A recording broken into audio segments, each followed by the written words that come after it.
Today I'm going to be reviewing the Traxxas Hoss 4x4 VXL. Been working with this truck for just over a month now. I've had it to a variety of bashing locations and actually 5 different skate parks. Driven away from all 5 of those skate parks with minimal damage. I've jumped this thing as high as I possibly could, and I made some serious mistakes with this truck that I'm not too proud of.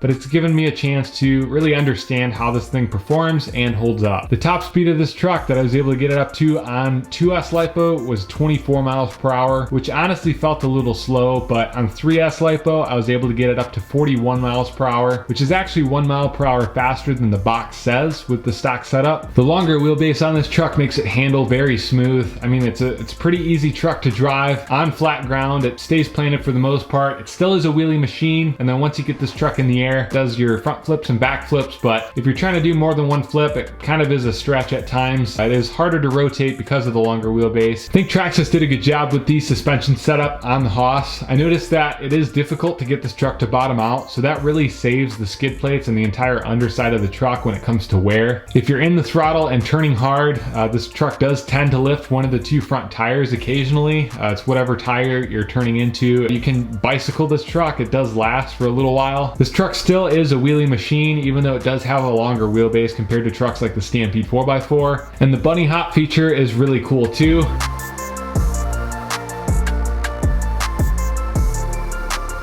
When it comes to the durability of the Traxxas Hoss 4x4 VXL, I was actually pretty shocked at how well some of these parts on this truck held up. Overall, I mean, this thing took some brutal hits, some really bad landings that were directly on corners of the truck and directly on the lid. Now, those weren't my finest moments, but the truck held up to them, which really says a lot. And the list of broken parts that I've had on this vehicle so far, it really isn't that long. I was surprised to see that most of the issues that I had were related to the shocks on this truck. Now, the Traxxas Ultra shocks, they are mostly plastic. On my Traxxas Stampede 4x4, the caps always used to pop off, but that was the old design, so you had to upgrade those to aluminum, and then the shock shafts would always bend. I had similar issues with this newer style of shock cap, but the cap pulled partially off, so it was like cross-threaded, and it was tough to get off, but I did manage to get it off, and it still is working. It's been holding ever since I was able to get it back on. I had 2 shock shafts bend, but fortunately I was able to just bend those back and continue running them. And then I had 1 shock rod end that completely snapped. Another minor issue that I noticed with these shocks that you guys might want to keep an eye on when you're running your Hoss is actually related to the spring retainers. These spring retainers just kind of hop off the shock rod end. There were several times where I came close to losing these spring retainers. The body on this truck has been holding up very well. I've had super hard landings just directly on the roof of this truck, and you can see there are some cracks behind the cab of this body. The skid plates on the roof and the back of the tailgate of this body do a great job of preserving it and just keeping it in one piece. So on both ends of the body, behind the front and rear bumpers, I do have some pretty significant cracks that are starting. I love this clipless design. It's nice to not have to deal with body clips, and it's just easy to snap this body on and off the truck. And then the plastic cage that this Lexan body mounts to underneath does a great job of just keeping the body rigid, just to add some extra reinforcement, and it makes the Lexan body last so much longer than just your standard body clip and body post design. On the underside of this vehicle, you can definitely see there are some scratches. Overall, not too bad with the wear underneath. Underneath the body, the battery strap, I'm not a huge fan of this design. With Traxxas batteries, it does work pretty well, but if you're wanting to run any other battery, it's just not ideal. I would much rather see Velcro battery straps. On the really big jumps and the harder landings, the battery hold down would unclip itself and the battery would actually fly out, which is not good. The transmitter, receiver, servo, ESC, and the motor have all held up well. The motor temps have been pretty decent. You know, by the end of the run, I'm definitely up to 150, 160 degrees. Sometimes I have to pause maybe once during a run, but overall, it hasn't been too bad with the motor temps. The drivetrain of this truck held up surprisingly well. I was expecting to have some issues with the plastic drive shafts, but I can say that these are a huge improvement over the old design. Of course, they're still going to wear faster than metal drive shafts, and eventually they're going to get weak and they are going to snap, but I think they definitely are good enough unless you're super hard on the throttle. I know from my experience with the Stampede 4x4 that the diffs and the rest of the drivetrain of this this truck holds up really well. The Traxxas sledgehammer tires have been working well for me. I really don't have any complaints. They seem to be getting good traction on pretty much all surfaces. The only issue I had was that one of the inner beads were just coming unglued. The integrated wheelie bar on the back of this Hoss is a huge improvement over the old Traxxas wheelie bar design. I mean, that thing would come unclipped after pretty much every jump, but this thing is solid. I would like to see it a little shorter just to allow for some more vertical wheelies, and so it doesn't get in the way as much when you're landing, because I had some hard landings on the wheelie bar of this truck directly. So overall, I'm impressed with the durability of this Traxxas Hoss. I'm able to drive it and jump it with confidence.